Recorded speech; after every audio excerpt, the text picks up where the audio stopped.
সবকিছু শুরু এক অসতর্ক মুহূর্তে। চলন্ত ট্রেন থেকে ছিটকে পড়া একটা সামান্য আম।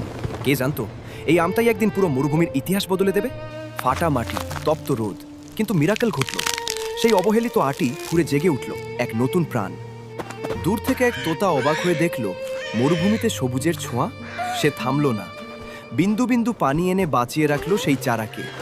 তোতার ভালোবাসায় সেই চারা আজ বিশাল আম গাছ। ধু ধু প্রান্তরে সে যেন একাই রাজত্ব করছে। কিন্তু সুখ সইল না।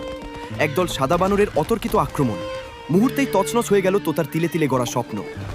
নিচে পড়ে রইল শুধুই ধ্বংসস্তূপ আর তোতার চোখের জল। কিন্তু হিরোরা কি এত সহজে হারে? তোতা উঠে দাঁড়ালো, ধ্বংসস্তূপ থেকেই কুড়িয়ে নিল নতুন সম্ভাবনা। একাই রুক্ষ মাটিতে পুঁতে দিল শত শত বীজ। শুরু হলো এক অসম লড়াই। 1 থেকে 10, 10 থেকে 1000। তোতার জেদ পাল্টে দিল প্রকৃতির নিয়ম। মরুভূমি আজ আম বনের রাজ্য। হাজারো পাখি আজ সেখানে মেতেছে উৎসবে। শুধু একা বসে সেই নায়ক, তার সৃষ্টি আজ সার্থক। কিন্তু আক্ষেপ একটাই, একটা আম মরুভূমি বদলাতে পারে, কিন্তু আপনাদের মন কি বদলাতে পারবে না?